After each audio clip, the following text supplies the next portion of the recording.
नमस्कार, news for nation देख रहे हैं। मैं हूं आपके साथ वंदना। हमारे साथ है अभिशक्ति यादव जो आरजेडी के प्रवक्ता हैं और इनसे मेरा सवाल है कि तेजस्वी यादव ने जो ट्वीट किए हैं बेरोजगारी को लेकर के, क्या कहेंगे आप? बेरोजगारी इस देश में बहुत बड़ा समस्या और बिहार बेरोजगारी का केंद्र है। बिहार के मुख्यमंत्री ने सवालों पर न कोई ध्यान दे रहे हैं, न हल के कोई रास्ते ढूंढ रहे हैं। तो ये विकराल रूप लेगा बेरोजगारी, और कोई भी सरकारें हो उसके लिए एक बड़ा मुसीबत खड़ा होने वाला है आने वाले कल में। बिहार के मुख्यमंत्री सिर्फ प्रतिदिन जुगत जो अपनाते हैं जुगाड़ टेक्नोलॉजी का, और जो भी भर्तियां बिहार के अंदर हो भी रही है तो उसमें एक खास ब्लड ग्रुप का ध्यान रखा जाता है। और दुखद स्थिति यह है कि मेरिट के आधार पर अगर युवाओं का चयन हो तो इससे अच्छी कोई बात नहीं हो सकती है। लेकिन एक रूम, एक जिला, एक रंग, एक रूप जब आते हैं तो एक सही माने में जो नीडी है युवा, उसका हक भी मारा जा रहा है। तो बिहार के अंदर में प्लान बदस्तूर जारी है। प्लान का देखिए आपने विभत्स रूप भी देखा होगा आपने, जिस तरह से छठ के मौके पर लोग आए, जम्मू कश्मीर में हमारा काम करने वाला जो मजदूर था वो भी टेररिस्ट के शिकार हुए।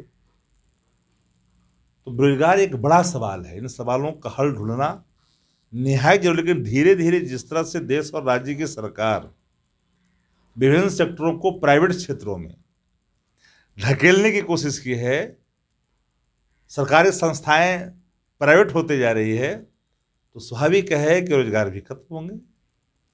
जब रोजगार खत्म होंगे तो रोजगार के अवसर जो युवा चाहते हैं उनको प्राप्त भी नहीं होंगे।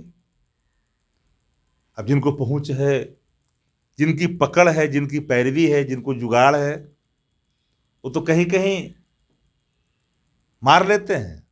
लेकिन जो सही माने में जो परिश्रमी है, इंटेलेक्चुअल है, पढ़ता है, मेहनत करता है, मेहनत कश है, चाहे वो किसी धर्म, किसी जाति और किसी मजहब का हो, औरत हो या मर्द हो, युवा हो या युवती हो, सबको समान अवसर मिलने चाहिए। लेकिन सरकार तो कह रही है कि हम सबको नौकरी दे रहे हैं। किसको दे रहे हैं बता दें। नर्स में एक वर्ग का, सिपाही में एक वर्ग का मैक्सिमम आ रहा है, दरोगा में लंबे समय पर बहाली आ रही है, तो उस पर कौन कौन लोग आ रहे हैं। सवाल वो नहीं है।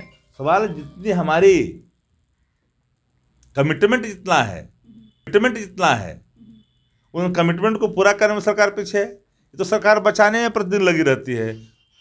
एक को मनाऊं तो दूजा उठ जाता है, इस विंग को मनाऊं तो वो विंग उठ जाता है, उसमें लगी हुई है सरकार। कोई काम एक साल में बता दीजिए किया हो, पैसे के लाले पड़े हुए हैं। जहरीली शराब को लेकर के बीजेपी का कहना है कि गुजरात के तर्ज पे है, वो नीतीश कुमार से समीक्षा करके काम करे। इस पर आपका क्या कहना है? देखिए बीजेपी क्या कहती है, बीजेपी का विषय है, पर बीजेपी सरकार में वो कह रही है किससे? 75 एमएलए वाले घिघिया रहे हैं 43 एमएलए वाले नीतीश कुमार से। तो इससे बड़ा दुर्भाग्य क्या हो सकता है? अरे आप सत्ता के पार्टनर हैं, मजबूत पार्टनर हैं। आप जैसा कनखी मार दीजिए तो सरकार न जाने कितना 7 समंदर पार चली जाएगी वो भी, और आप भी घिघिया रहे हो। और भी भाजपा के सामने, जदयू के सामने, ये दुर्भाग्यपूर्ण है। ये मिली भगत है, मिली कुश्ती है भाजपा जदयू की। क्योंकि ये शराब बंदी जिस उद्देश्यों के लिए हम लोगों ने किया था, नीतीश कुमार जी ने शराब गाँव गाँव तक पहुंचाया था। वंदना जी, कोई ऐसा कस्बा, कोई ऐसा टोला, कोई ऐसा वार्ड नहीं जहां शराब की आपूर्ति सरकार ने नहीं कराई। जब प्रतिकार लोगों ने किया तो मोतिहारी के सभा में नीतीश कुमार जी ने कहा कि शराब से पैसे अगर नहीं आएंगे तो साइकिल पोशाक कहां से मिलेंगे। उनका स्टेटमेंट है। राजद का कमिटमेंट था कि मधुशाला नहीं पाठशाला चाहिए। 15 में सरकार में आए, शराब बंदी हुई, लेकिन हमसे जब बंदी हुई, बंद किया हम लोगों ने, तो हम लोग का गठबंधन टूटा, भाजपा के साथ गए, तो चोरे चोर मुसेरे भाई हो गए। अब मिल गए तो एक पैरेलल इकोनॉमी शराबबंदी के नाम पर बिहार में खड़ा हो गया। सत्ता के संरक्षण में ये बदस्तूर जारी है। मैंने कई उदाहरण दिया था। मुझे इनका पता कर लिए, भोजपुर का कौन था इनका पदाधिकारी जो मुख्यमंत्री आवास में जाकर के फोटो खिंचाया था, शराब के बड़े कारोबारी निकले। ये बताने की जरूरत है। जदयू का प्रखंड अध्यक्ष हरनौत का, नालंदा का, पकड़ा जाता है शराब के बड़े खेप घर में, तो उस पर कार्रवाई करने के बजाय वहां के सुप्रिंटेंडेंट बदल दिए जाते हैं। हिलसा में बड़े पैमाने पर मेरे क्षेत्रों में शराब के बड़े खेप पकड़े गए, कुछ नहीं हो पाया। कारण क्या है? कारण है सरकारी संरक्षण। एक एक मंत्री ऐसा है हमारे इलाके में जो नवादा से लेकर के पूरा रजौली का इलाका से लेकर सब तक को वही डील करता है और वही सब गाड़ी पार भी कराता है। कौन उसको बोलने वाला है? सैया भाई कोतवाल तो अब डर काहे का? बीजेपी कह रही है कि पी क्यों रहे हैं आप शराब, ऐसे पी क्यों रहे हैं? ये मानसिक संतुलन जिनका बिगड़ गया है, विभत्स मानसिकता का व्यक्ति ही इस तरह का बयान दे सकता है। आपूर्ति कौन कर रहा है? बाजार में बिकेगा तो कोई लेगा कि नहीं? आखिर बाजार में बंदी के बावजूद भी कैसे मिल रहा है? चाहे वो जहरीली हो, तो आप कह कैसे रहे हो कि जहरीली है? शराब पी के मर रहे हैं, वो जहरीली है कि असली है ये तो मैं नहीं जानता, पर शराब तो आ रही है ना।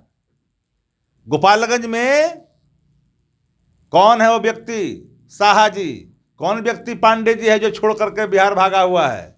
उस पर कार्रवाई करने के बजाय आप पीने वाले पर कार्रवाई कर रहे हो, जिस पर कई केस हैं, संगीन अपराध है, थाना के पीछे रहता है। वो कौन है? किससे ताल्लुकात रखता है? भाजपा से ताल्लुकात रखता है, जदयू से ताल्लुकात रखता है। कैसे इस मुद्दे को आरजेडी उठाएगी? इन मुद्दों को हमारा उठाना धर्म है।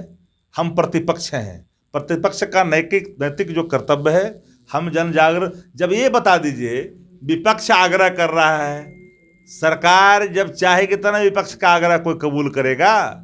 सरकार अगर शराब बेचाएगी तो विपक्ष के आग्रह का क्या असर होगा, बता दीजिए। ये कोई पहली घटना तो है नहीं। इसके पहले नवादा, भोजपुर, सासाराम, बेगूसराय, समस्तीपुर, दरभंगा, मधुबनी, भागलपुर, कितने जगहों का मैं नाम बताऊं जहां पर जहरीली शराबे से मौत हुई। क्या सबक ली सरकार? एक मेरा आखिरी सवाल, कांग्रेस के कद्दावर नेता हैं सलमान खुर्शीद, उन्होंने एक पुस्तक लॉन्च किया है, उसमें उन्होंने हिंदुत्व को आईएस से जिक्र किया है। देखिए, हिंदू धर्म भी है, सनातन धर्म है, हिंदू धर्म भी हम लोग कहते हैं। हिंदुत्व के नाम पर अगर कोई नफरत फैलाने की बात करता हो, हिंदुत्व को कोई बदनाम करना चाहता हो, पर इतना मैं जरूर कहूँगा, सनातन धर्मों और हिंदू धर्म के प्रति किसी का अनादर नहीं है। धार्मिक व्यक्ति यही होता है, धार्मिक संस्था वही होता है, दूसरे के धर्मों का अनादर करता है। जो संस्था धर्म के नाम पर एक धर्म और दूसरे धर्म के प्रति नफरत फैलाता हो, कट्टरता फैलाता हो, जस्ट लाइक टेररिस्ट है, उसे कोई इनकार नहीं कर सकता है। उसका कैरेक्टर टेररिस्ट ऐसा अगर हो, तो हमारा हिंदुत्व हमारा धर्म नहीं ना है। हमारा धर्म है सनातन, हमारा धर्म है हिंदू। इशारों में किसकी बात कर रहे हैं सर? हम तो इशारे ना तो स्पष्ट कर दिया ना, अब कोई बचा क्या? आप सुन रहे थे कि क्या कुछ कह रहे थे शक्ति यादव जो आरजेडी के प्रवक्ता हैं। इसका और बस इतना ही। देखते रहिए न्यूज़4नेशन। अब तक के हमारे चैनल को सब्सक्राइब नहीं किए तो कर लीजिए। धन्यवाद।